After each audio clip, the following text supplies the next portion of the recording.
Evening all of you. कैसे हैं आप सभी? वेलकम करती हूँ आपका एमडी लॉ क्लासेस में। आप देख रहे होंगे आज मैडम थोड़ा ज्यादा खुश है। पता है इसका रीजन क्या है? क्योंकि मुझे जो स्टूडेंट्स के मैसेजेस आते हैं, यूट्यूब पे कमेंट्स आते हैं, मैं उससे बहुत खुश होती हूँ। आज का जो मैसेज है, ये आज का दी बेस्ट मैसेज है वर्तिका का। वर्तिका ने मैसेज किया है कि मैडम आप इतना अच्छा पढ़ाते हैं कि बाकी कोचिंग इंस्टीट्यूट आपके पढ़ाने की वजह से बंद ही हो जाएंगे। देखो मुझे इतनी खुशी हो रही है ना, एक्चुअली आज मेरी तबीयत भी ठीक नहीं थी, लेकिन मैं फिर भी वो मैसेजेस पढ़ के इतना ज्यादा मोटिवेट हुई कि नहीं, अगर मुझे स्टूडेंट सपोर्ट कर रहे हैं तो मैं भी उनको डबल सपोर्ट करूंगी। जितना मेरे से होगा मैं उनकी पूरी पूरी पूरी हेल्प करूंगी। लेकिन प्लीज आप प्रॉपर नोट्स बनाइए और अच्छे से अपनी स्टडी कीजिए। अपनों ने पढ़ा था सीआरपीसी चैप्टर 37 याद कर लिए, चैप्टर 1 कंप्लीट कर लिया, सेक्शन 6, 7, 8, 9 कंप्लीट कर लिया। आज अपने पढ़ेंगे सेक्शन 10 से। सेक्शन 10 सीआरपीसी से आज अपने पढ़ेंगे। आज कोशिश करेंगे कि आज ये चैप्टर 2 कंप्लीट कर दें। देखो जो मैं आपको पढ़ा रही हूँ वो मैं जुडिशरी लेवल के हिसाब से पढ़ा रही हूँ। ऐसा नहीं है कि सिर्फ मैं आपको टाइम पास के लिए पढ़ा रही हूँ, नहीं, जो भी मैं आपको पढ़ा रही हूँ मैंने नहीं देखा कि कोई भी टीचर होगा जो यूट्यूब पे बेरेक्ट लेके पढ़ाता होगा। बेरेक्ट लेके मैंने आज तक कोई नहीं देखा कि कोई टीचर आया उसने बेरेक्ट लेके एक एक लाइन रीड करके पढ़ाया, मैंने नहीं देखा। फिर भी मैं हमेशा जैसे मैं पढ़ती हूँ और जैसे मैं अपने ऑफलाइन स्टूडेंट्स को या मैं अपनी ऑनलाइन क्लासेस में जैसा पढ़ाती हूँ, मैं कोशिश करती हूँ कि वैसे ही आपको पढ़ाऊं। क्योंकि मैं आके डायरेक्ट सेक्शन में 5 सब सेक्शन है उसका डायरेक्ट कंसेप्ट बता के चली जाऊं तो इसका क्या फायदा रहेगा? स्टूडेंट को कैसे समझ आएगा कि बेरेक्ट में क्या लिखा है और मैम क्या बता रहे हैं? इसलिए मैं पूरी कोशिश करती हूँ कि मैं आपकी हेल्प करूं। एंड आप इतने अच्छे अच्छे मैसेजेस करते हैं तो मैं इससे मोटिवेट होती हूँ, तो प्लीज आप मैसेजेस करते रहिए और मुझे बहुत अच्छा लगेगा। ठीक है, स्टार्ट करते हैं अपने नेक्स्ट सेक्शन 10 से। सेक्शन 10 बोलता है सहायक सेशन न्यायाधीश। क्योंकि जब अपनों ने कल सेक्शन 6 में पढ़ा था, सेक्शन 6 में पढ़ा था अपनों ने सेशन न्यायालय। सेशन न्यायालय के 2 सबॉर्डिनेट्स होते हैं, एक एडिशनल, एक असिस्टेंट। वैसे एडिशनल तो इक्विवेलेंट काउंट होता है सेशन कोर्ट के, और जो असिस्टेंट होता है वो इनका सबॉर्डिनेट काउंट होता है। तो इसलिए उस सबॉर्डिनेट के बारे में इन्होंने अलग से प्रोविजन बना दिया सीआरपीसी सेक्शन 10 में कि जो सहायक सेशन न्यायाधीश है वो सबॉर्डिनेट होंगे। सबॉर्डिनेट किसके होंगे? देखो सब सेक्शन 1 में कहा कि सब सहायक सेशन न्यायाधीश उस सेशन न्यायाधीश के अधीनस्थ होंगे। मतलब ये जो असिस्टेंट है वो सेशन न्यायाधीश के असिस्टेंट है, और जिनके न्यायालय में वे अधिकारिता का प्रयोग करते हैं, उसी कोर्ट में बैठते हैं, या अगर कोर्ट रूम भी अलग होता है लेकिन वो सबॉर्डिनेट उनके ही काउंट होते हैं। तो सहायक सेशन न्यायाधीश किसके सबॉर्डिनेट होंगे? सेशन न्यायाधीश के सबॉर्डिनेट होंगे। सबसेक्शन 2, सेशन न्यायाधीश ऐसे सहायक सेशन न्यायाधीशों में कार्यों के वितरण के बारे में इस संहिता से संगत नियम समय समय पर बना सकता है कि जो सेशन न्यायाधीश है वो अपने सहायक सेशन न्यायाधीश को क्या क्या वर्क डिस्ट्रीब्यूट करना है, क्या क्या काम वितरण करना है, ये टाइम टू टाइम रूल्स कौन बनाएगा? हमारा सेशन न्यायाधीश, सेशन जज बनाएगा। ठीक है, सबसेक्शन 3 को स्टार कर लेना इंपॉर्टेंट है कि सेशन न्यायाधीश अपनी अनुपस्थिति में, अंडरलाइन करो, उसकी अनुपस्थिति की बात कर रहे हैं, जब सेशन न्यायाधीश अपनी अनुपस्थिति में काम करने में असमर्थ है या किसी अर्जेंट आवेदन के अपर या सहायक सेशन न्यायाधीश द्वारा, या कोई अपर या सहायक सेशन न्यायाधीश ना है तो मुख्य न्यायिक मजिस्ट्रेट द्वारा निपटाए जाने के लिए व्यवस्था कर सकता है। मतलब कि जो सेशन न्यायाधीश है वो किसी अर्जेंट मैटर से अवेलेबल नहीं है तो उसका काम किसको देंगे? या तो अपर सेशन न्यायाधीश को देंगे या सहायक सेशन न्यायाधीश को देंगे। अब ये अपर और सहायक दोनों ही अवेलेबल नहीं है तो फिर किसको देंगे? तो इन्होंने कहा फिर जो हमारा चीफ जुडिशियल मजिस्ट्रेट, मुख्य न्यायिक मजिस्ट्रेट जो है सीजेएम है, उसको अपने काम दे देंगे। और यह समझा जाएगा कि ऐसे प्रत्येक न्यायाधीश या मजिस्ट्रेट को ऐसे आवेदन पर कार्य करने की अधिकारिता है। अगर सेशन कोर्ट का काम अपने सीजेएम को दे रहे हैं, सीजेएम को कब दे रहे हैं? जब एडिशनल और असिस्टेंट दोनों ही नहीं है, उस कंडीशन में अपने सीजेएम को दे रहे हैं, तो हम ये डीम्ड करेंगे कि वो सेशन न्यायालय का जुरिस्डिक्शन यूज कर रहा है और उसको यूज करते हुए वो काम करेगा। तो सिंपल, सहायक सेशन न्यायाधीश में सबसेक्शन 1 की सहायक सेशन न्यायाधीश सेशन न्यायाधीश के सबऑर्डिनेट होंगे। सबसेक्शन 2, जो सेशन न्यायाधीश है वो सहायक सेशन न्यायाधीश को काम का डिस्ट्रीब्यूशन भी करेगा। और सबसेक्शन 3 में कहा कि जो सेशन न्यायाधीश है अगर वो अनुपस्थित है, अंडरलाइन कर लेना, अनुपस्थिति की बात कर रहा है, अनुपस्थित है तो वो क्या कर सकता है, अपर और सहायक सेशन न्यायाधीश को काम देगा। अब वो दोनों ही नहीं है, दोनों ही एब्सेंट है, तो फिर किसको देंगे, हम सीजेएम को काम देंगे। और सीजेएम अपना काम इस प्रकार से हेल्ड करेगा जैसे कि वो सेशन न्यायाधीश का ज्यूरिसडिक्शन हेल्ड कर रहा हो। देन सेक्शन 11 कहता है न्यायिक मजिस्ट्रेटों के न्यायालय। इसमें देखो टोटल कितने 3 सबसेक्शंस दिए हुए हैं, तीनों सबसेक्शन इंपॉर्टेंट है कि कोर्ट ऑफ जुडिशियल मजिस्ट्रेट क्या होता है। देखो न्यायिक मजिस्ट्रेट की न्यायालय सबसेक्शन 1 में कहता है प्रत्येक जिले में, अब ब्रैकेट में देखो क्या लिखा है, जो महानगर क्षेत्र नहीं है, मैंने कल क्लियर किया था कि डिस्ट्रिक्ट और मेट्रोपॉलिटन दोनों वैसे तो सेम ही है, लेकिन चेंजेस कैसे है, सिर्फ पॉपुलेशन की वजह से चेंजेस है। जहां की जनसंख्या 10 लाख से ज्यादा है वो मेट्रोपॉलिटन एरिया कहा जाएगा, जहां की पॉपुलेशन 10 लाख से कम है वो डिस्ट्रिक्ट लेवल काउंट होता है। तो इन्होंने कहा कि प्रत्येक जिले में फर्स्ट क्लास और सेकंड क्लास जुडिशियल मजिस्ट्रेट के इतने कोर्ट की बात कर रहा है, इतने कोर्ट एस्टेब्लिश किए जाएंगे जितने राज्य सरकार हाई कोर्ट से परामर्श के पश्चात अधिसूचना जारी करे। ठीक है, तो पहले सेक्शन 10 अपनों ने पढ़ा सहायक सेशन न्यायाधीश, नोट करते जाएंगे साथ साथ, सहायक सेशन न्यायाधीश सबऑर्डिनेट होंगे। देन सेक्शन 11 में अपने पढ़ रहे हैं न्यायिक मजिस्ट्रेटों के न्यायालय, न्यायिक मजिस्ट्रेटों के न्यायालय।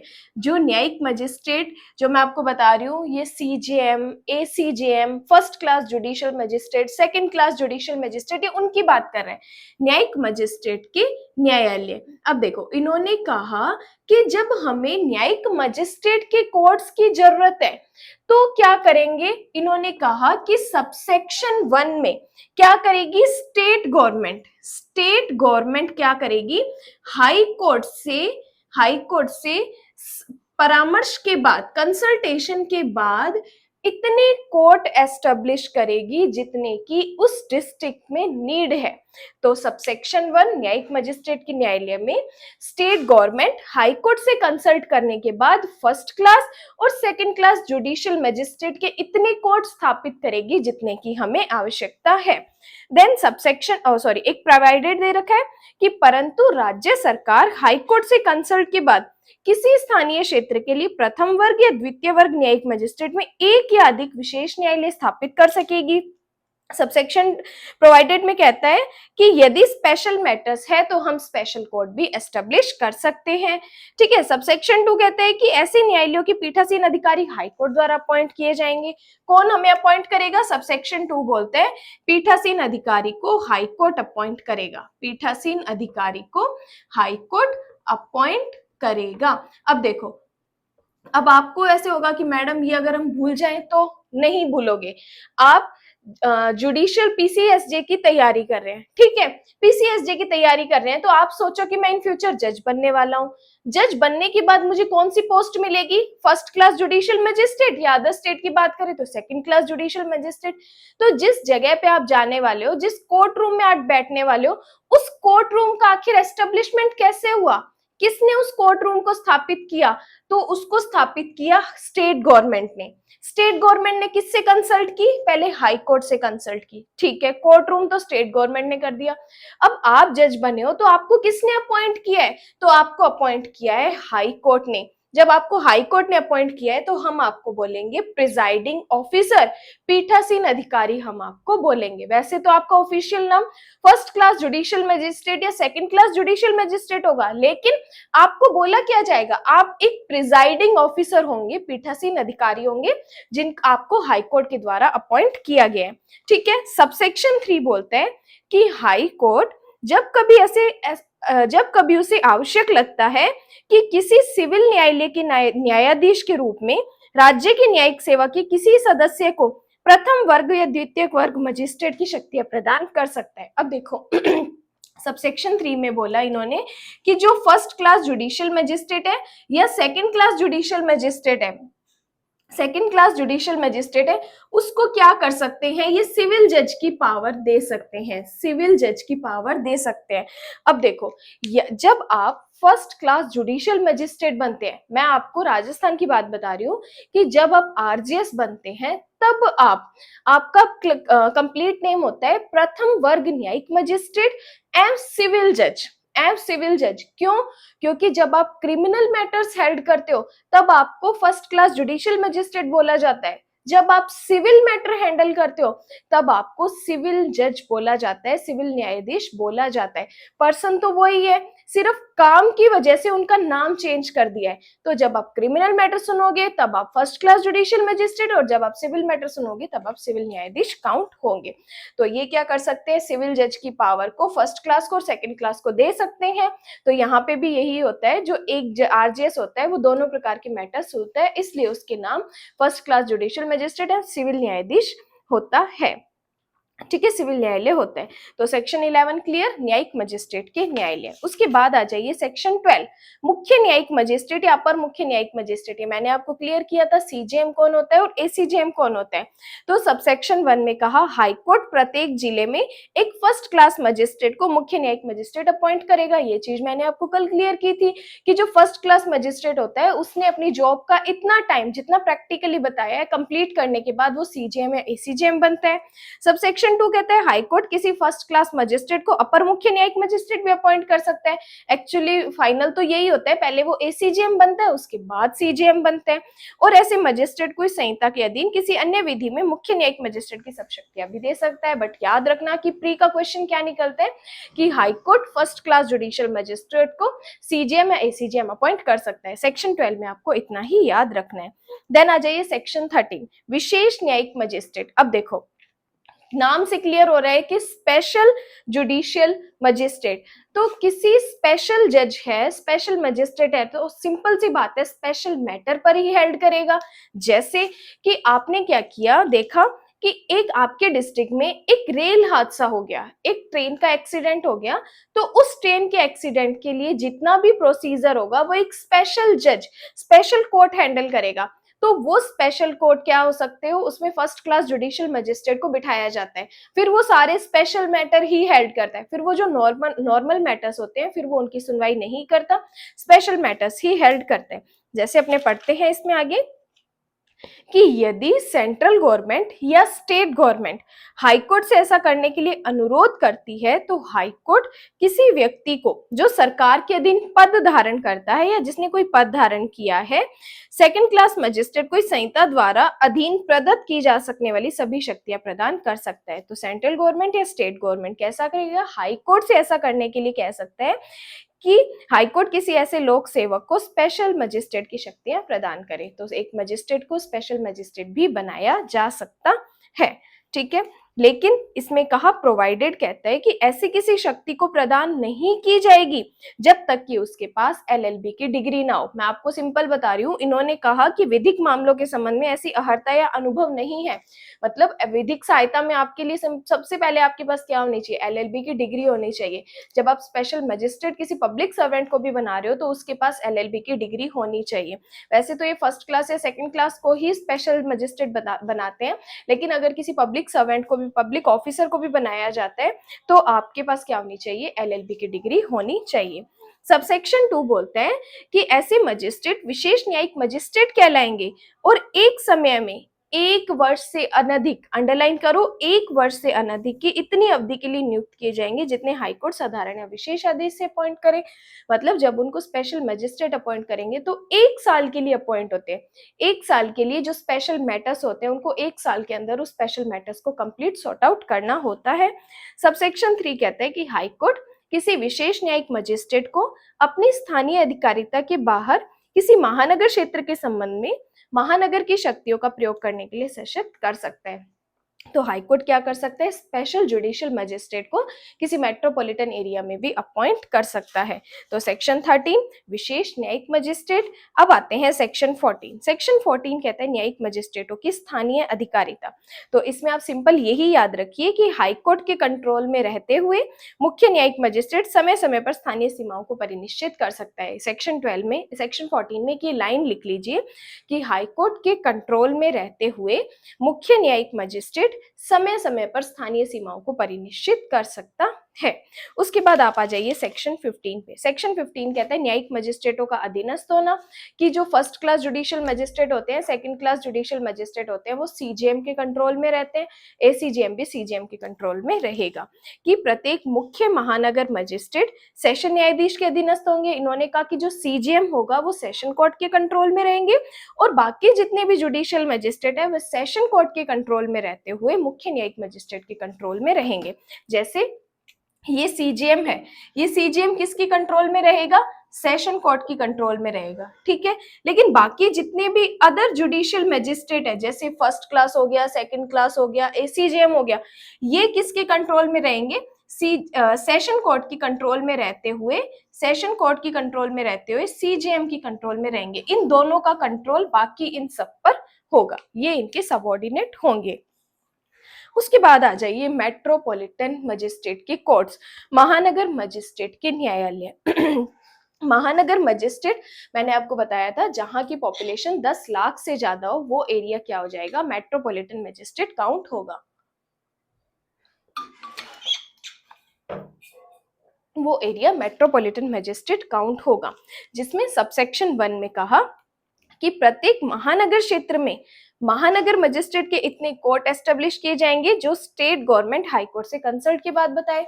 यही चीज यहाँ अपने न्यायिक मजिस्ट्रेट की कोर्ट एस्टेब्लिश कर रहे थे, यहीं पर अपने महानगर मजिस्ट्रेट की कोर्ट एस्टेब्लिश करेंगे। तो स्टेट गवर्नमेंट क्या करेगी, हाई कोर्ट से पूछेगी कि आपके महानगर क्षेत्र में कितने महानगर न्यायालयों की जरूरत है, तो फिर स्टेट गवर्नमेंट पूछने के बाद इतने कोर्ट्स क्या करेगी, एस्टेब्लिश करेगी। सबसेक्शन 2 पीठासीन अधिकारी, वही महानगर क्षेत्र में पीठासीन अधिकारी कहलाएगा, किसके द्वारा अपॉइंट किया जाएगा, हाई कोर्ट के द्वारा अपॉइंट किया जाएगा।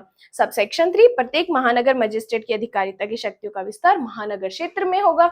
अगर वो महानगर क्षेत्र में महानगर मजिस्ट्रेट बन रहा है तो सिंपल सी बात है, उसका ज्यूरिसडिक्शन क्या होगा, उस महानगर एरिया में ही होगा, ठीक है। देन सेक्शन 17 मुख्य महानगर मजिस्ट्रेट और अपर मुख्य महानगर मजिस्ट्रेट, वही चीज जो अपनों सीजीएम और एसीजीएम में पढ़ी थी। सेक्शन किस में पढ़ी थी, सेक्शन 12 में मुख्य न्यायिक मजिस्ट्रेट और अपर मुख्य न्यायिक मजिस्ट्रेट, सारा सेम प्रोसीजर है। इसीलिए मैंने आपको पहले ही बताया था कि फर्स्ट क्लास जुडिशियल मजिस्ट्रेट और मेट्रोपॉलिटन दोनों का काम सेम होता है, दोनों की पावर सेम होती है, दोनों सबऑर्डिनेट भी सेम के रहते हैं, लेकिन सिर्फ नाम का चेंज होता है और जगह का चेंज होता है, ठीक है। उसके बाद आप आ जाएंगे सेक्शन 18 विशेष महानगर मजिस्ट्रेट, वही स्पेशल मैटर के लिए आप किसी विशेष महानगर मजिस्ट्रेट को अपॉइंट कर सकते हो, लेकिन जब स्पेशल मैटर के लिए अपॉइंट करते हो तब उसका नाम विशेष महानगर मजिस्ट्रेट, स्पेशल मेट्रोपॉलिटन मजिस्ट्रेट ही काउंट होगा, ठीक है। ये जुडिशरी के एग्जाम में नहीं आती, इसलिए मैं आपको शॉर्ट में सिर्फ नॉलेज पॉइंट ऑफ व्यू के लिए बता रही हूँ।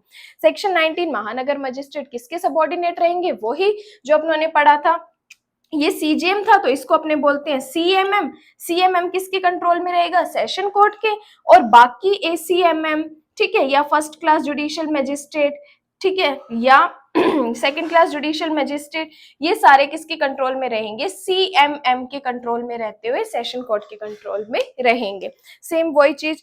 देन सेक्शन 20 एग्जीक्यूटिव मजिस्ट्रेट्स की बात करते हैं। सेक्शन 21 विशेष कार्यपालक मजिस्ट्रेट, इनके सिर्फ अपने टाइटल ही रीड करते हैं। सेक्शन 22 कार्यपालक मजिस्ट्रेटों की स्थानीय अधिकारिता क्या होगी, ये सिर्फ अपने टाइटल पॉइंट ऑफ व्यू से याद करते हैं। 23 भी कार्यपालक मजिस्ट्रेटों का सबऑर्डिनेट होना, टाइटल याद रखना है। देन आ जाओ सेक्शन 24। सेक्शन 24 को स्टार कर लो प्री प्लस मेंस के हिसाब से, सेक्शन 24 को स्टार कर लीजिए प्री प्लस मेंस के हिसाब से, हेडिंग लगाएंगे सेक्शन 24 लोक अभियोजक।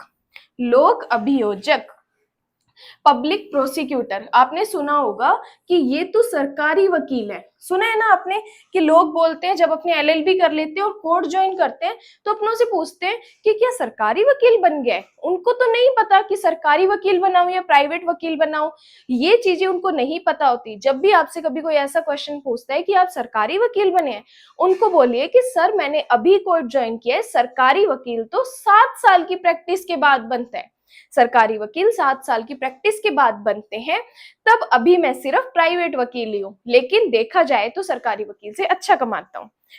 तो अब अपने पढ़ते हैं सेक्शन 24 पब्लिक प्रोसिक्यूटर। इसमें टोटल 9 सबसेक्शन है, 9 सबसेक्शन है, हर एक सबसेक्शन अपने आप में एक इंपॉर्टेंस रखता है। तो हर एक सबसेक्शन को आप ध्यान से पढ़िएगा, मैं आपको बेरेक्ट से ही पढ़ाऊंगी और उस सबसेक्शन का शॉर्ट फॉर्म भी बताऊंगी कि इस सबसेक्शन का शॉर्ट फॉर्म क्या है। आइए स्टार्ट करते हैं सेक्शन 24।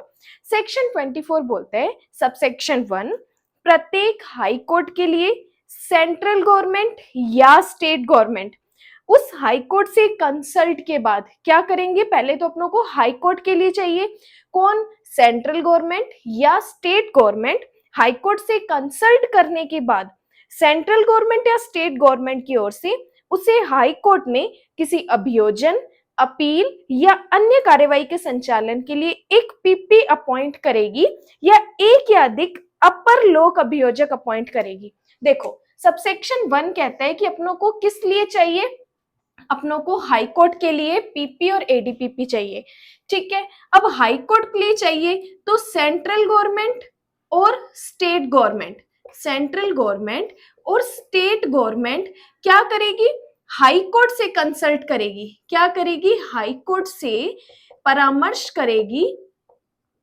कि आपको कितने एपीपी कितने एडीपीपी चाहिए। देखो अब मैं आपको बताती हूँ ये पीपी और एडीपीपी और एपीपी का क्या रोल है।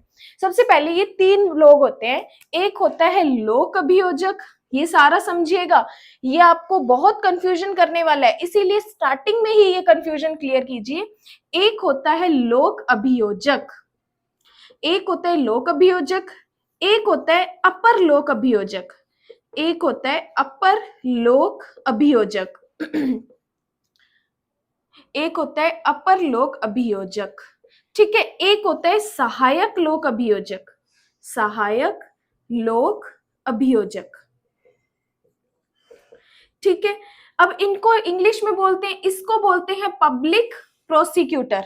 देखो मैं शॉर्ट फॉर्म लिख रही हूं पब्लिक प्रोसिक्यूटर, इंग्लिश में इसको बोलते हैं additional public prosecutor, additional public prosecutor, additional public prosecutor, ठीक है। इसको बोलते हैं असिस्टेंट पब्लिक प्रोसिक्यूटर, इसको बोलते हैं असिस्टेंट पब्लिक प्रोसिक्यूटर, ठीक है। ये 3 पर्सन होते हैं, पीपी, एडिशनल पब्लिक प्रोसिक्यूटर और असिस्टेंट पब्लिक प्रोसिक्यूटर। अब देखो जब आप इसका शॉर्ट फॉर्म लिखोगे तो ये तो हो गया पीपी, ठीक है, एडिशनल का एपीपी, ठीक है, असिस्टेंट का एपीपी।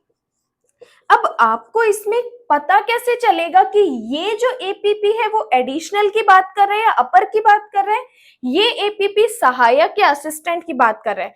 तो देखो अपने समझने के लिए जब इसको तो पीपी आप बोल दो, ठीक है, लेकिन जो एडिशनल है ना इसको अपने बोलेंगे एडीपीपी, क्योंकि एडिशनल की बात कर रहे हैं तो एडीपीपी, ठीक है, और असिस्टेंट की बात कर रहे हैं तो एपीपी।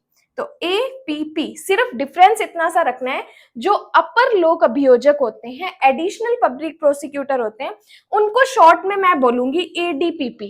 तो आपको कंफ्यूज नहीं होना कि मैडम ये एडीपीपी तो है ही नहीं, यहाँ पे तो ओनली एपीपी और एपीपी बात कर रहा है, एडिशनल और असिस्टेंट। तो जब भी मैं एडीपीपी बोलूंगी तो आपको ये खुद से डीम्ड करना है कि मैडम एडिशनल पब्लिक प्रोसिक्यूटर बोल रही है, और जब मैं सिर्फ एपीपी बोलूंगी तो आपको डीम्ड करना है मैडम असिस्टेंट पब्लिक प्रोसिक्यूटर बोल रही है। तो क्लियर, पीपी, एडीपीपी और एपीपी ये 3 पर्सन। अब देखो सबसेक्शन 1 में इन्होंने कहा कि हमें किसके लिए चाहिए, सबसेक्शन 1 में हमें हाई कोर्ट के लिए चाहिए, ठीक है, हाई कोर्ट के लिए पीपी और एडीपीपी चाहिए। हाई कोर्ट के लिए चाहिए तो सेंट्रल गवर्नमेंट और स्टेट गवर्नमेंट हाई कोर्ट से कंसल्ट करने के बाद जितनी नीड है उतने पीपी और एडीपीपी अपॉइंट करेगी। कैसे, वापस रीड करते हैं कि प्रत्येक हाई कोर्ट के लिए सेंट्रल गवर्नमेंट, केंद्रीय सरकार या राज्य सरकार उच्च न्यायालय से परामर्श के पश्चात केंद्रीय सरकार या राज्य सरकार की ओर से उस हाई कोर्ट में किसी अभियोजन, अपील या अन्य कार्यवाही के लिए एक लोक अभियोजक अपॉइंट करेगी या एक या अधिक एडीपीपी, असिस्टेंट पब्लिक प्रोसिक्यूटर अपॉइंट करेगी।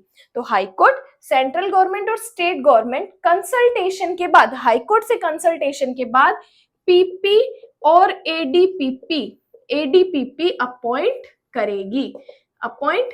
Subsection 1 clear?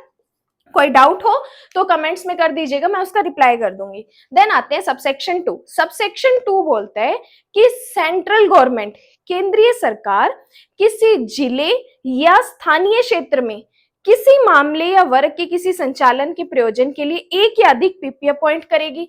सेंट्रल गवर्नमेंट क्या करेगी? सेंट्रल गवर्नमेंट अपने किसी डिस्ट्रिक्ट के लिए या किसी लोकल एरिया के लिए किसको अपॉइंट करेगी? पब्लिक प्रोसिक्यूटर को अपॉइंट करेगी। यहाँ पे एडीपीपी नहीं है, सेंट्रल गवर्नमेंट हमेशा क्या करेगी? पीपी अपॉइंट करेगी। इसीलिए इन्होंने पहला सबसेक्शन 1 में तो इन्होंने दोनों की बात कर दी कि अगर सेंट्रल गवर्नमेंट या स्टेट गवर्नमेंट दोनों को पीपी एडीपीपी अपॉइंट करना है तो वो किससे पहले कंसल्ट करेगी? हाई कोर्ट से कंसल्ट करेगी कि आपको कितने पीपी और कितने एडीपीपी चाहिए। उसके बाद कंसल्टेशन के बाद पीपी और एडीपीपी की अपॉइंटमेंट सेंट्रल गवर्नमेंट या स्टेट गवर्नमेंट करेगी। सबसेक्शन 2 में बोला कि सेंट्रल गवर्नमेंट क्या करेगी? एक या अधिक लोक अभियोजक अपॉइंट करेगी। सेंट्रल गवर्नमेंट किसको अपॉइंट करेगी? पीपी लोक अभियोजक को अपॉइंट करेगी। अब आइए सबसेक्शन 3 में। सबसेक्शन 3 बोलते हैं प्रत्येक राज्य के लिए राज्य सरकार एक पीपी नियुक्त करेगी और जिले के लिए एक या अधिक एडीपीपी अपॉइंट करेगी। अब स्टेट गवर्नमेंट क्या कर सकती है? स्टेट गवर्नमेंट पीपी भी अपॉइंट कर सकती है और एडीपीपी भी अपॉइंट कर सकती है। अब देखो, स्टेट गवर्नमेंट को अगर हाई कोर्ट में नीड है, हाई कोर्ट में जरूरत है, तो हाई कोर्ट में पीपी अपॉइंट कर सकती है। और किसी डिस्ट्रिक्ट की बात कर रहे हैं, जिले की बात कर रहे हैं, तो वहां पे स्टेट गवर्नमेंट क्या कर सकती है? एडीपीपी की अपॉइंट कर सकती है कि प्रत्येक जिले के लिए राज्य सरकार एक लोक अभियोजक अपॉइंट करेगी और जिले के लिए एक या अधिक लोक अभियोजक भी अपॉइंट कर सकती है। बट परंतु कहता है कि एक जिले के लिए अपॉइंट पीपी और एडीपीपी, किसी अन्य जिले के लिए पीपी और एडीपीपी अपॉइंट किया जा सकता है। ठीक है भाई, हमने जिनको पीपी और एडीपीपी अपॉइंट किया है, हमने जिनको पीपी और एडीपीपी अपॉइंट किया है, उनको हम किसी अदर स्टेट के लिए भी अपॉइंट कर सकते हैं, उसको अदर डिस्ट्रिक्ट के लिए भी अपॉइंट कर सकते हैं कि एक जिले के पीपी और एडीपीपी को किसी अदर जिले के लिए पीपी और एडीपीपी भी अपॉइंट कर सकते हैं। ठीक है, जैसे मैं हनुमानगढ़ में रहती हूँ, हनुमानगढ़ में जरूरत थी तो क्या कर सकते हैं? हनुमानगढ़ वाले जो डिस्ट्रिक्ट में पीपी या एडीपीपी हैं उनको हम क्या कर सकते हैं? बीकानेर के पीपी या एडीपीपी के लिए भी अपॉइंट कर सकते हैं। देन आता है सबसेक्शन 4। सबसेक्शन 4 इंपॉर्टेंट है कि जिला मजिस्ट्रेट, याद रखना डीएम की बात कर रहा है, डिस्ट्रिक्ट मजिस्ट्रेट सेशन न्यायाधीश से परामर्श से ऐसे व्यक्तियों के नामों का एक पैनल तैयार करेगा जो उसकी राय में पीपी या एडीपीपी अपॉइंट किए जाने योग्य हैं। तो पैनल कौन तैयार करेगा? इन्होंने कहा सबसेक्शन 4 में डिस्ट्रिक्ट मजिस्ट्रेट डीएम पहले किससे कंसल्ट करेगा? सेशन कोर्ट से। सेशन कोर्ट से कंसल्ट करने के बाद परामर्श के पश्चात एक पीपी और एडीपीपी के लिए एक पैनल तैयार करेगा। किसके लिए? पीपी और एडीपीपी का एक पैनल तैयार करेगा। अब देखो कि जो पीपी और एडीपीपी है ना, ऐसे ही अपॉइंट नहीं होते, सबसे पहले उनका एक पैनल होता है। जैसे एग्जांपल देती हूँ कि मैं माधुरी, मैंने 7 साल तक अपनी वकालत कंप्लीट कर ली, मेरे को वकालत करते करते अब 7 साल हो चुके हैं। तो 7 साल होने के बाद मैं अपना नाम डिस्ट्रिक्ट मजिस्ट्रेट को इस पैनल में ऐड करवाने के लिए बोलूंगी कि मेरी जो वकालत है 7 साल की हो चुकी है, तो जो पीपी और एडीपीपी का एक पैनल आप जो तैयार करते हैं, प्लीज मेरा नाम उसमें इंसर्ट कर दीजिएगा, ताकि जब भी पीपी और एडीपीपी की वैकेंसी आए या उनको अपॉइंट किया जाए, तब मेरा नाम भी उस लिस्ट में हो। तो पीपी और एडीपीपी को अपॉइंट कैसे किया जाता है? डिस्ट्रिक्ट मजिस्ट्रेट सेशन न्यायालय से परामर्श के पश्चात कितने पीपी और एडीपीपी चाहिए, उनका एक पैनल तैयार करेगा। सबसेक्शन 4। देन आते हैं सबसेक्शन 5 कि कोई व्यक्ति राज्य सरकार द्वारा उस जिले के लोक अभियोजक या अपर लोक अभियोजक अपॉइंट नहीं किया जाएगा जब तक कि सबसेक्शन 4 के अधीन डीएम द्वारा तैयार किए गए पैनलों में न हो। मतलब सबसेक्शन 5 कहते हैं कि अगर जो डीएम ने पैनल तैयार किया है,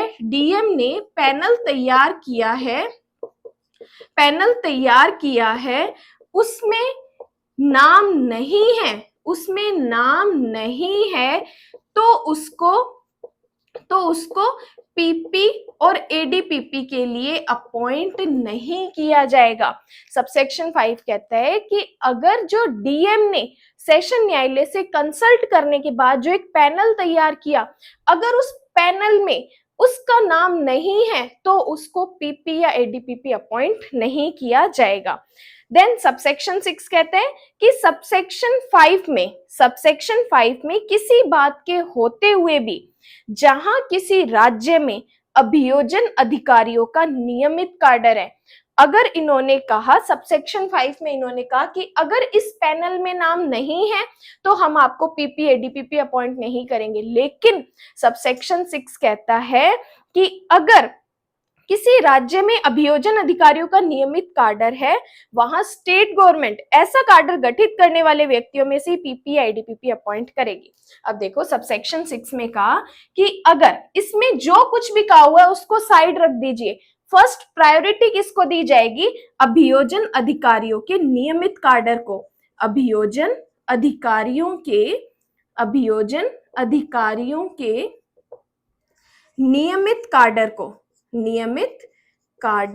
को मतलब कि अगर अभियोजन अधिकारी जो है उनका एक रेगुलर काडर बना हुआ है, पहले हम प्रायोरिटी उसको देंगे, उसमें से हम पहले पीपी और एडीपीपी अपॉइंट करेंगे। अगर हमें उसमें से पीपी और एडीपीपी नहीं मिलते, देन हम जाएंगे डिस्ट्रिक्ट मजिस्ट्रेट ने जो पैनल तैयार किया था उसमें से अपॉइंट करेंगे। समझ रहे हो बात? पहले अगर हमको पीपी और एडीपीपी अपॉइंट करना है, स्टेट गवर्नमेंट को पीपी या एडीपीपी अपॉइंट करना है, तो सबसे पहले वो जाएगी इस अभियोजन अधिकारियों के नियमित काडर में, इसमें जाएगी, इसमें से पीपी और एडीपीपी अपॉइंट करेगी। अगर इनमें पर्सन्स एलिजिबल नहीं है, इसमें पर्सन्स अवेलेबल नहीं है पीपी और एडीपीपी बनने के लिए, देन जाएगी डिस्ट्रिक्ट मजिस्ट्रेट ने जो पैनल तैयार किया था उसमें से अपॉइंट करेगी। ठीक है। अब देखो इस सबसेक्शन 6 में कि अगर नियमित काडर है तो सबसे पहले अपने उसी को प्रायोरिटी देंगे, उसी को फर्स्ट चांस देंगे। बट प्रोवाइडेड कहता है जहां स्टेट गवर्नमेंट की राय में ऐसे काडर में कोई उपयुक्त व्यक्ति नियुक्ति के लिए उपलब्ध नहीं है, वहां स्टेट गवर्नमेंट सबसेक्शन 4 के अधीन जिला मजिस्ट्रेट द्वारा तैयार किए गए नाम के पैनलों में से पीपी और एडीपीपी अपॉइंट कर सकती है। इसी में प्रोवाइडेड कहा कि परंतु अगर इस अभियोजन अधिकारियों के नियमित काडर में व्यक्ति उपलब्ध नहीं है तो क्या करेंगे? नहीं है तो सबसेक्शन 4 में पैनल में से देंगे, पैनल में से पर्सन की अपॉइंटमेंट करेंगे। अब देखो मैं सारी चीज बोर्ड पे नहीं लिख पा रही हूँ, तो जो मैं बोल रही हूँ आप उस चीज पे भी फोकस कीजिए कि मैडम क्या बोल रही है। कई बार क्या होता है, देखो मैं भी एक ह्यूमन बीइंग ही हूँ, कई बार मेरे से मिस्टेक हो जाती है, क्योंकि ये जो क्लासेस है रिकॉर्डेड क्लासेस होती है, इसमें मैं सही नहीं कर पाती। तो आप इतना समझिए कि मैडम भी एक ह्यूमन बीइंग है, मैडम से भी गलती हो सकती है। तो कोई भी गलती होती है तो आप आप कमेंट्स बॉक्स में मुझे बताइए, तो मैं उस गलती को एक्सेप्ट करूंगी। अगर वो सही है तो मैं बकायदा उसको एक्सेप्ट करूंगी और कमेंट्स में, उसी वीडियो के एक कमेंट में मैं उस कमेंट को पिन कर दूंगी कि ये जो मैंने बोला है या इसमें ये गलती हो सकती है या हो गई है, तो आप इसको ये सही कर लीजिए। ठीक है, तो अगर मैं सारी चीज यहाँ नहीं लिख पा रही हूँ तो प्लीज आप मेरे वर्ड्स पे, आप मेरे बोलने पे भी ध्यान कीजिए और सारी बात आप लिखिए। और नहीं लिख पा रहे, मैडम की वॉइस थोड़ी फास्ट आ रही है, अब मैं जल्दी बोल रही हूँ, तो वीडियो स्टॉप कीजिए, वापस बैक में जाके सुनिए और फिर लिखिए। ठीक है, तो इन्होंने कहा कि अगर अभियोजन अधिकारियों का नियमित कैडर है तो पहले पर्सन पीपी और एडीपीपी के लिए वहां से अपॉइंट करेंगे। अगर नहीं है, परंतु यही बोलते हैं कि अगर नियमित कैडर में हमारे पास पर्सन्स नहीं मिल रहे जो पीपी या एडीपीपी के लिए अपॉइंट किए जाने, तो आप जाइए, जो डीएम ने पैनल तैयार किया है सेशन कोर्ट से परामर्श के पश्चात, वहां से आप उन पर्सन्स को अपॉइंट कीजिए। तो सबसेक्शन 6 तक यहाँ। अब देखो, अब क्वेश्चंस होगा कि मैडम ये अभियोजन अधिकारियों का नियमित कैडर क्या है। तो देखो, इन्होंने जस्ट इसके बाद एक एक्सप्लेनेशन दिया है, स्पष्टीकरण दिया है, जिसमें दो चीजें बताई है। एक तो नियमित अभियोजन अधिकारियों का नियमित कैडर, और दूसरा इन्होंने बताया है अभियोजन अधिकारी कौन होते हैं। तो सबसे पहले अंडरलाइन करेंगे, अभियोजन अधिकारियों का नियमित कैडर से अभियोजन अधिकारियों का वह कैडर अभिप्रेत है जिसमें पीपी का पद सम्मिलित है या जिसमें सहायक लोक अभियोजक की पदोन्नति के लिए प्रोविजंस किए गए हैं।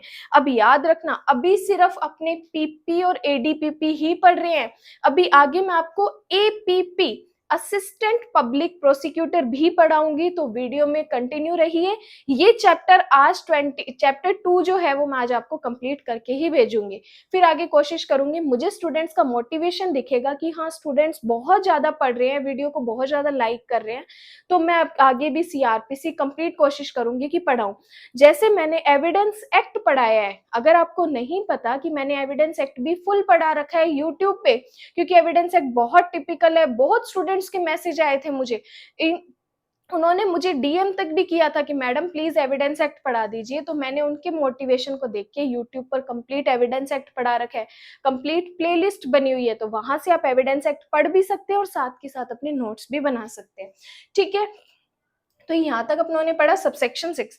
तो अभियोजन अधिकारियों का नियमित कैडर ये लिख लीजिए आप क्या है। देन बी क्लोज में बताया कि अभियोजन अधिकारी क्या होते हैं, ये प्रोसिक्यूटिंग ऑफिसर्स कौन से होते हैं, तो ये इंपॉर्टेंट है।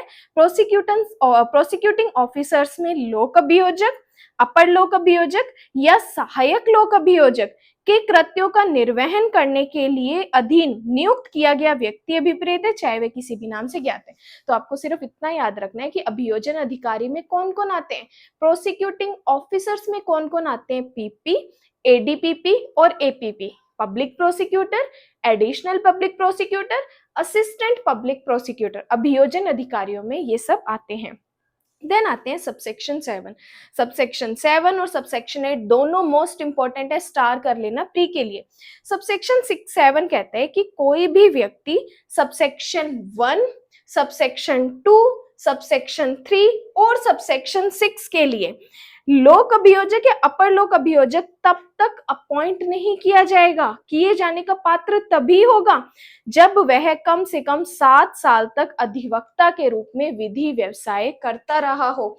तो सबसेक्शन 7 में इन्होंने कहा कि आप पीपी, एडीपीपी या एपीपी, पीपी एडीपीपी के लिए तभी अपॉइंट होंगे, पीपी एडीपीपी के लिए तभी अपॉइंट होंगे जब आपने 7 वर्ष तक आपने विधि व्यवसाय किया है, विधि व्यवसाय किया है। अगर आपने 7 ईयर तक अपनी वकालत को कंप्लीट कर दिया है, तब आप पीपी और एडीपीपी बनने के लिए एलिजिबल हो जाएंगे।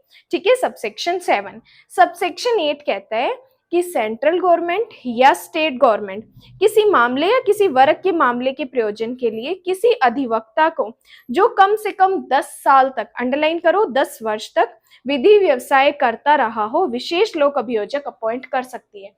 ये तो था सिंपल, पीपी और एडीपीपी बनना है तो 7 साल की वकालत आपको करनी है। सबसेक्शन 8 बोलते हैं कि आपको स्पेशल पब्लिक प्रोसिक्यूटर बनना है, विशेष लोक अभियोजक बनना है, तो आपकी कम से कम विशेष लोक अभियोजक बनना है तो कम से कम आपको 10 वर्ष तक की आपकी प्रैक्टिस या 10 साल तक की वकालत आपकी होनी चाहिए, तब आप स्पेशल पब्लिक प्रोसिक्यूटर के लिए एलिजिबल हो जाएंगे। अगर आपको सिंपल पीपी या एडीपीपी बनना है तो आपकी 7 साल की वकालत होनी चाहिए।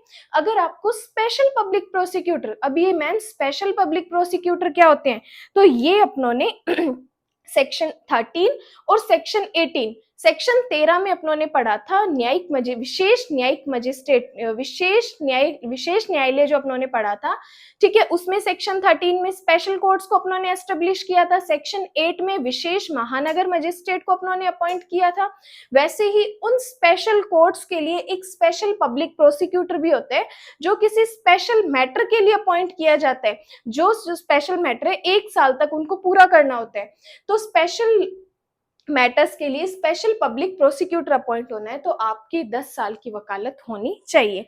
ये है सबसेक्शन 8। देन आ जाइए सबसेक्शन 9। देखो सबसेक्शन 9 कहते हैं कि सबसेक्शन 7 या सबसेक्शन 8, सबसेक्शन 7 या सबसेक्शन 8 के प्रयोजन के लिए जिसके दौरान किसी व्यक्ति ने प्लीडर के रूप में विधि व्यवसाय किया है या पीपी, एडीपीपी या एपीपी के रूप में सेवाएं दी है, तो यह समझा जाएगा कि वह ऐसी अवधि जिसके दौरान ऐसे व्यक्ति ने अधिवक्ता के रूप में विधि व्यवसाय किया है। तो इनका कहना है कि सीआरपीसी बनने से पहले या सीआरपीसी बनने के बाद अगर आपने पीपी, एडीपीपी या स्पेशल लोक अभियोजक के रूप में सेवाएं दी है तो यही माना जाएगा कि आपने इस पद पर काम कर चुके हैं। तो सबसेक्शन 9 वापस रिवाइज करते हैं शॉर्ट में कि ये सारे सबसेक्शंस क्या कहते हैं। सबसेक्शन 1 कि अपनों को हाई कोर्ट के लिए पीपी और एडीपीपी अपॉइंट करना है, तो कैसे करेंगे, इन्होंने कहा सेंट्रल गवर्नमेंट और स्टेट गवर्नमेंट हाई कोर्ट से कंसल्ट करने के बाद पीपी और एडीपीपी जितनी जरूरत है, जितनी नीड है उतने अपॉइंट कर सकेगी। सबसेक्शन 2 अगर सेंट्रल गवर्नमेंट को अपॉइंट करना है तो पीपी अपॉइंट कर सकती है किसी हाई कोर्ट के लिए, अगर स्टेट गवर्नमेंट को करना है तो स्टेट गवर्नमेंट भी पीपी और एडीपीपी को अपने डिस्ट्रिक्ट या किसी लोकल एरिया के लिए इनको अपॉइंट कर सकती है। बट पीपी और एडीपीपी जो बना है उसको किसी अदर एक डिस्ट्रिक्ट का है और उसको किसी अदर डिस्ट्रिक्ट में भेजना है तो उसको भी अपने अदर डिस्ट्रिक्ट में भेज सकते हैं। सबसेक्शन 4 कहते हैं कि पीपी और एडीपीपी तब तक नहीं अपॉइंट किया जाएगा जब तक उनका नाम डिस्ट्रिक्ट मजिस्ट्रेट द्वारा, जिसने सेशन कोर्ट से परामर्श किया है, इसने जो पैनल तैयार किया है, अगर इसमें नाम नहीं है तो हम आपको पीपी या एडीपीपी अपॉइंट नहीं करेंगे। देन सबसेक्शन 5 कि अगर डीएम ने पैनल तैयार किया है और उसमें आपका नाम नहीं है तो आप पीपी एडीपीपी नहीं बनोगे। सबसेक्शन 6 कि इन्होंने कहा कि सबसेक्शन 4 और सबसेक्शन 5 को जो भी इन्होंने कहा वो ठीक है, लेकिन आप फर्स्ट प्रायोरिटी किसको दोगे, रेगुलर कार्डर को दोगे, जो अभियोजन अधिकारियों का नियमित कार्डर है, फर्स्ट प्रायोरिटी आप उनमें दोगे और उनमें से पीपी और एडीपीपी अपॉइंट करोगे। बट इन्होंने कहा कि अगर इस कार्डर में पर्सन अवेलेबल नहीं है तो फिर आप डीएम द्वारा तैयार किए गए पैनलों में जाओगे और फिर उनमें से पीपी और एडीपीपी अपॉइंट करोगे। देन सबसेक्शन 7 आपको पीपी और एडीपीपी बनना है तो आपको 7 साल की वकालत पूरी करनी होगी, 7 साल तक विधि व्यवसाय करना होगा, और अगर आपको स्पेशल पब्लिक प्रोसिक्यूटर बनना है तो आपको 10 साल तक की आपकी वकालत पूरी करनी होगी। ये है सेक्शन 24। ये मैंने देखो इतने शॉर्ट वे में और इतने ईजी वे में आपको बताया है, तो आप यहाँ से अपने नोट्स बना सकते हैं। अगर आपने अभी नहीं लिखा है तो इसका एक स्क्रीनशॉट ले लीजिए, मैं थोड़ा सा साइड हो जाती हूँ, इसका स्क्रीनशॉट ले लीजिए, देन आप आगे लिख लीजिएगा, ठीक है। अब अपने पढ़ते हैं, सेक्शन 24 हो गया, अब अपने चलते हैं सेक्शन 25 पे। अगर यहां तक भी अगर किसी स्टूडेंट को नहीं समझ आ रहा है तो आप मुझे कमेंट में बताइए कि मैम मुझे ये टॉपिक क्लियर नहीं हुआ, ये सबसेक्शन क्लियर नहीं हुआ, तो मैं उसके बारे में आपको रिप्लाई में बता दूंगी कि इस सबसेक्शन का ये मतलब है। बाकी मुझे नहीं लगता कि इतने इजी वे में समझाने के बाद भी अभी भी कोई डाउट बचेगा, लेकिन कई बार नहीं समझ आता तो आप मुझसे पूछ सकते हैं। देन आगे चलते हैं अपने सेक्शन 25 पे। सेक्शन 25 अब आती है अपनी बात सहायक लोक अभियोजक, असिस्टेंट पब्लिक प्रोसिक्यूटर। सेक्शन 25 आता है अपना असिस्टेंट पब्लिक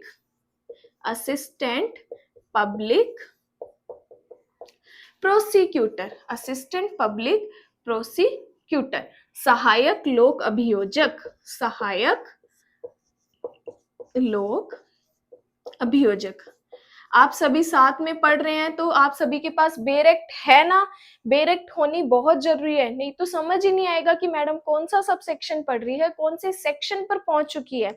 आप सभी बहुत लकी हैं और मैं भी बहुत लकी हूं कि मुझे आप जैसे स्टूडेंट जो कोचिंग जाने के लिए अफोर्ड नहीं कर पाते, ठीक है, तो उनको मैं ये यहाँ पे यूट्यूब पे पढ़ा रही हूँ। ठीक है, तो आप अच्छे से पढ़िए और अपने कंप्लीट नोट्स बनाइए। अब बात करते हैं अपने असिस्टेंट पब्लिक प्रोसिक्यूटर, इसको शॉर्ट में बोलते हैं अपने एपीपी। इसको शॉर्ट में क्या बोलते हैं? अपने एपीपी। अब देखो, सबसेक्शन 1 में कहा कि स्टेट गवर्नमेंट, अब पीपी अपॉइंट कर रहे हैं तो अपनों को एपीपी अपॉइंट कर रहे हैं, तो एपीपी हमेशा डिस्ट्रिक्ट्स में बैठते हैं। डिस्ट्रिक्ट में बैठते हैं, जो डिस्ट्रिक्ट के कोर्ट्स होते हैं, मजिस्ट्रेट के जो कोर्ट्स होते हैं, उनमें हमेशा एपीपी सहायक लोक अभियोजक बैठते हैं। इन्होंने कहा स्टेट गवर्नमेंट प्रत्येक जिले में मजिस्ट्रेट के न्यायालयों में अभियोजन का संचालन के लिए एक या अधिक सहायक लोक अभियोजक अपॉइंट कर सकती है। कि स्टेट गवर्नमेंट को लगता है कि हमें मजिस्ट्रेट के न्यायालय में अभियोजन का संचालन करने के लिए कितने एपीपी चाहिए, तो वो उसको जितनी नीड है वो इतनी एपीपी अपॉइंट कर सकती है। तो state government subsection 1, state government कितने, स्टेट गवर्नमेंट एपीपी को अपॉइंट करेगी, एपीपी को अपॉइंट करेगी। ठीक है, राज्य सरकार सहायक लोक अभियोजक को मजिस्ट्रेट के न्यायालय में, याद रखना एपीपी हमेशा डिस्ट्रिक्ट में मजिस्ट्रेट के न्यायालयों में अभियोजन का संचालन करने के लिए अपॉइंट करेगी। Then 1A, central government magistrate के न्यायालय में किसी मामले या किसी वर्ग के मामलों के संचालन के लिए एक या अधिक सहायक लोक अभियोजक अपॉइंट कर सकती है। ठीक है भाई, अगर सेंट्रल गवर्नमेंट को भी लगता है, अगर केंद्रीय सरकार को भी लगता है, तो वो किसी डिस्ट्रिक्ट के कोर्ट, डिस्ट्रिक्ट में मजिस्ट्रेट के कोर्ट के लिए एपीपी को अपॉइंट कर सकती है। वापस पढ़ते हैं, सेंट्रल गवर्नमेंट मजिस्ट्रेट के न्यायालय में किसी मामले या वर्ग के संचालन के लिए एक या अधिक असिस्टेंट पब्लिक प्रोसिक्यूटर अपॉइंट कर सकती है। इस जो सबसेक्शन है ना, ये 1A, इसको लिखो 1978 के अमेंडमेंट से जोड़ा है, अमेंडमेंट से जोड़ा है, पहले नहीं था, 1978 के संशोधन के बाद इस 1A को जोड़ा। ठीक है, सबसेक्शन 2 बोलते हैं सबसेक्शन 3 में उपबंधित है, जैसा सबसेक्शन 3 में उपबंधित है उसके सिवाय किसी पुलिस ऑफिसर को एपीपी अपॉइंट नहीं किया जाएगा। पहले इन्होंने सबसेक्शन 2 में बोला कि आप किसी पुलिस ऑफिसर को, पुलिस ऑफिसर को एपीपी अपॉइंट नहीं करोगे, एपीपी नियुक्त नहीं करोगे। जैसा मैं बता रही हूँ वैसा ही पढ़ना, अदरवाइज बेरेक्ट की लैंग्वेज आपको कंफ्यूज कर सकती है। सबसेक्शन 2, किसी पुलिस ऑफिसर को APP assistant public prosecutor appoint नहीं किया जाएगा। ठीक है, फिर सबसेक्शन 3 पे आओ। सबसेक्शन 3 बोलता है कि जहां कोई सहायक लोक अभियोजक किसी विशिष्ट मामले के प्रयोजन के लिए उपलब्ध नहीं है, किसी स्पेशल मैटर के लिए उपलब्ध नहीं है, वहां डिस्ट्रिक्ट मजिस्ट्रेट किसी अन्य व्यक्ति को उस मामले का भार साधक सहायक लोक अभियोजक अपॉइंट कर सकती है। ठीक है, तो इन्होंने कहा कि अगर कोई सहायक लोक अभियोजक अवेलेबल नहीं है तो क्या कर सकती है, अन्य व्यक्ति को उस मामले का भार साधक अपॉइंट, सहायक लोक अभियोजक अपॉइंट कर सकता है। बट परंतु कोई पुलिस अधिकारी इस प्रकार अपॉइंट नहीं किया जाएगा, ए यदि उसने अपराध के अन्वेषण में भाग लिया है या यदि वह निरीक्षक से पंक्ति से नीचे का है। देखो, इन्होंने कहा कि किसी पुलिस ऑफिसर को आप अपॉइंट नहीं कर सकते, लेकिन आप कब कर सकते हो, हेडिंग लगाओगे कब कर सकते हैं।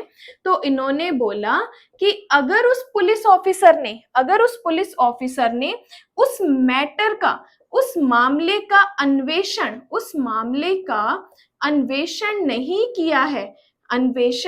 नहीं किया है, तब तो आप, अगर जरूरत है तो आप एपीपी अपॉइंट कर सकते हो। या जब आप किसी पुलिस ऑफिसर को एपीपी अपॉइंट करने वाले हो तो वो क्या होना चाहिए, वो निरीक्षक की पंक्ति से नीचे का ना हो, वो निरीक्षक की पंक्ति से नीचे का ना हो, निरीक्षक की पंक्ति से नीचे का ना हो, मतलब कि आप किसी पुलिस ऑफिसर को एपीपी अपॉइंट नहीं करोगे।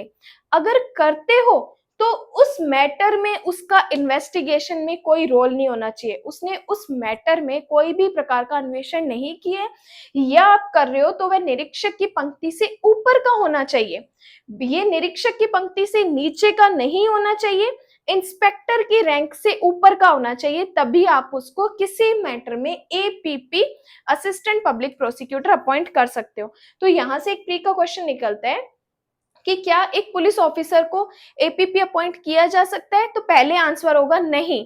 फिर अगर मेंस का क्वेश्चन आता है कि क्यों नहीं किया जा सकता या कब किया जा सकता है, तब आप बताओगे कि अगर उसने मैटर का इन्वेस्टिगेशन नहीं किया तब हम उसे एपीपी अपॉइंट कर सकते हैं, और जब पुलिस ऑफिसर को हमें एपीपी अपॉइंट करना है तो इंस्पेक्टर की रैंक से ऊपर का होना चाहिए। ये है टोटल सबसेक्शन 5। देन आता है एक सेक्शन 5। अब आता है सेक्शन 25A। सेक्शन 25A भी इंपॉर्टेंट है, ये मैं आपको बताती हूँ। सेक्शन 25 में से कुछ एक क्वेश्चंस प्री के निकलते हैं। लोगों को यही लगता है या स्टूडेंट्स को यही लगता है कि अगर 7 साल की वकालत कर ली या 10 साल की वकालत कर ली तो सिर्फ हम पीपी या एडीपीपी बन सकते हैं। नहीं, अगर आपने 10 साल की वकालत कर ली है तो आप क्या बन सकते हैं, सेक्शन 25 में अभियोजन निदेशालय के मेंबर बन सकते हैं। और आपको पता है ये अभियोजन निदेशालय जो अपना गृह विभाग है, होम डिपार्टमेंट ऑफ स्टेट होता है, उसके अंडर कंट्रोल रहते हैं। तो मतलब आप अपनी सिर्फ एडवोकेसी करके किस लेवल तक जा सकते हैं वो आपको डिसाइड करना है। आपको कहाँ तक जाना है ये सिर्फ आप खुद डिसाइड करोगे। तो मेहनत कीजिए, और मुझे पता है कि अगर आप सच्चे दिल से मेहनत करोगे और अपना मन साफ रखोगे तो एक ना एक दिन आप बहुत ऊंचे जाओगे। एग्जाम्पल हूं मैं, मुझे बहुत से लोगों ने बहुत डिमोटिवेट किया है कि नहीं आप ये नहीं कर सकते, आप जज नहीं बन सकते, लेकिन मैं आप सबसे प्रॉमिस करती हूँ कि एक दिन मैं अपनी लाइफ के पड़ाव में एक जज या आरजेएस या मजिस्ट्रेट या हायर जुडिशरी में जरूर जाऊंगी। लेकिन आप सबका सपोर्ट मुझे चाहिए और आप सबका मोटिवेशन भी मुझे चाहिए। तो सेक्शन 25A कहता है अभियोजन निदेशालय। अब हम क्या करेंगे, एक डायरेक्टरेट ऑफ प्रोसिक्यूशन का एस्टेब्लिशमेंट करेंगे। तो ये अभियोजन निदेशालय को कौन एस्टेब्लिश करता है, सबसेक्शन 1 बोलते हैं स्टेट गवर्नमेंट एक अभियोजन निदेशालय स्थापित कर सकती है। कौन स्थापित करेगी, स्टेट गवर्नमेंट एक अभियोजन निदेशालय स्थापित करेगी, जिसमें कितने मेंबर होंगे, इन्होंने कहा एक अभियोजन निदेशक होगा, एक अभियोजन निदेशक होगा और उतने उप अभियोजन उप निदेशक होंगे। तो स्टेट गवर्नमेंट अभियोजन निदेशालय को स्थापित करेगी, उसमें कितने जने होंगे, इन्होंने कहा एक तो अभियोजन निदेशक होगा और जितनी नीड है उतने अभियोजन उप निदेशक इसमें होंगे। ठीक है। सबसेक्शन 2 बोलते हैं कोई व्यक्ति अभियोजन निदेशक या उप अभियोजन निदेशक के रूप में नियुक्ति के लिए केवल तभी पात्र होगा जब वह अधिवक्ता के रूप में, अंडरलाइन करो, 10 वर्ष तक व्यवसाय कर रहा है, और ऐसी नियुक्ति हाईकोर्ट के मुख्य न्यायमूर्ति की सहमति से की जाएगी। तो देखो क्या कह रहे हैं अपनों ने, जब स्टेट गवर्नमेंट ने अभियोजन निदेशालय की स्थापना की तो उसमें एक अभियोजन निदेशक और जितनी नीड है उतने अभियोजन उपनिदेशक को अपॉइंट किया। ठीक है, लेकिन आप अभियोजन निदेशक या अभियोजन उपनिदेशक तभी आप अपॉइंट किए जाओगे जब आपने 10 साल तक की अपनी वकालत पूरी कर ली है। और आपको अपॉइंट कौन करेगा, इन्होंने कहा आपकी अपॉइंटमेंट हाई कोर्ट के सीजे द्वारा की जाएगी, जो उच्च न्यायालय का मुख्य न्यायमूर्ति होता है उसके द्वारा आपकी अपॉइंटमेंट की जाएगी। ठीक है। सबसेक्शन 3 बोलता है अभियोजन निदेशालय का प्रधान कौन होगा, अभियोजन निदेशक होगा। जो अभियोजन निदेशालय स्थापित की गई थी उसका मेन मेंबर कौन होगा, प्रधान कौन होगा, इन्होंने कहा अभियोजन निदेशक होगा, जो राज्य में गृह विभाग के प्रधान के प्रशासनिक नियंत्रण के अधीन काम करेगा।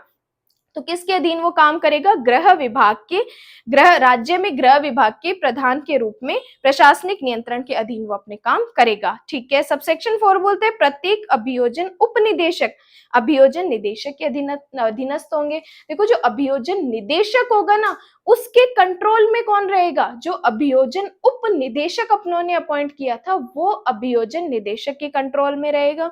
ठीक है भाई। सबसेक्शन 5 बोलते हैं कि प्रत्येक पीपी, एडीपीपी या स्पेशल पब्लिक प्रोसिक्यूटर, 3 जनों की बात कर रहे हैं, एक लोक अभियोजक, एक अपर लोक अभियोजक, एक विशेष लोक अभियोजक, जो स्टेट गवर्नमेंट के द्वारा सेक्शन 24 में हाईकोर्ट के मामलों का संचालन करने के लिए अपॉइंट किए जाएंगे, अभियोजन निदेशक के अधीनस्थ होंगे। याद रखो, जो पीपी, जो एडीपीपी, जो स्पेशल पब्लिक प्रोसिक्यूटर थे, वो किसके कंट्रोल में रहेंगे? वो इन्होंने कहा जो अभियोजन निदेशक है उसके कंट्रोल में ये सारे पीपी, एडीपीपी और स्पेशल पब्लिक प्रोसिक्यूटर उसी के कंट्रोल में रहेंगे, उसी के सबऑर्डिनेट माने जाएंगे। सबसेक्शन 6 में कहा कि प्रत्येक पीपी, एडीपीपी या स्पेशल पब्लिक प्रोसिक्यूटर जो स्टेट गवर्नमेंट द्वारा जिला न्यायालय के मामलों का संचालन करने के लिए अपॉइंट किए गए थे, वो किसके सबऑर्डिनेट रहेंगे?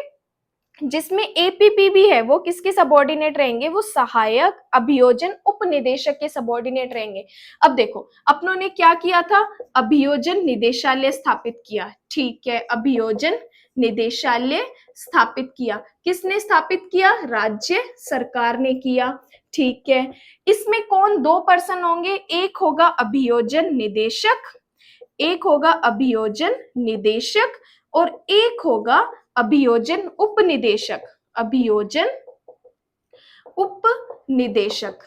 ठीक है, इनको अपॉइंट कब किया? जब इन्होंने अपनी 10 साल की वकालत पूरी की, उसके बाद इनको पीपी और एडीपीपी अपॉइंट किया। और ये किसके कंट्रोल में रहते हैं? यह गृह विभाग के, यह गृह विभाग के कंट्रोल में रहते हैं। ठीक है, अब देखो, इस पीपी और एडीपीपी, ये जो अभियोजन निदेशक है, ये इसके कंट्रोल में कौन कौन रहेगा? तो इन्होंने कहा पीपी, एडीपीपी या स्पेशल पब्लिक प्रोसिक्यूटर। देखो, शॉर्ट में लिख रही हूं, public prosecutor, additional public prosecutor, special public prosecutor, ये तीनों किसके कंट्रोल में रहेंगे? अभियोजन निदेशक के। और इन्होंने कहा अभियोजन उपनिदेशक के कंट्रोल में कौन रहेगा? तो इन्होंने कहा पीपी, एडीपीपी या स्पेशल पब्लिक प्रोसिक्यूटर, या इन्होंने कहा एपीपी। ये जो सारे हैं, ये अभियोजन उपनिदेशक के कंट्रोल में रहेंगे। ठीक है, सहायक लोक अभियोजक जो सेक्शन 25 के अधीन नियुक्त किया जाएगा, अभियोजन उपनिदेशक के अधीनस्थ होगा। तो ये तीनों अभियोजन निदेशक के और ये तीनों अभियोजन उपनिदेशक के कंट्रोल में रहेंगे। फिर सबसेक्शन 7 बोलते हैं अभियोजन निदेशक और अभियोजन उपनिदेशक की शक्तियां और कृत्य वो होंगे जो स्टेट गवर्नमेंट बताएंगे। इनकी ड्यूटीज और इनकी पावर्स क्या होगी?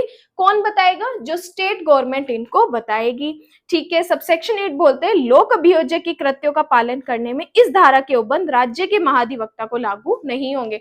तो एडवोकेट जनरल को किसी भी पीपी के जो भी प्रोविजन है वो एप्लीकेबल नहीं होंगे। एडवोकेट जनरल का जो है अलग से प्रोविजन बना हुआ है। ठीक है, तो ये यहां तक सेक्शन 25A तक आपका चैप्टर 2 कंप्लीट होता है। अब देखो, मैडम आपके लिए इतनी मेहनत कर रही है, तो आपकी भी ड्यूटी बनती है कि मैडम की वीडियो को इतना शेयर करें कि कम से कम मैडम की वीडियो ट्रेंडिंग में आ जाए। वैसे तो बहुत सारी वीडियो मेरी ट्रेंडिंग में गई है और अभी तक बहुत पुरानी वीडियोस है, अभी तक स्टूडेंट्स के बहुत सारे मैसेजेस आते हैं। तो आप भी मैम को सपोर्ट करते हैं तो जल्दी जल्दी मैम की वीडियोस को शेयर कीजिए।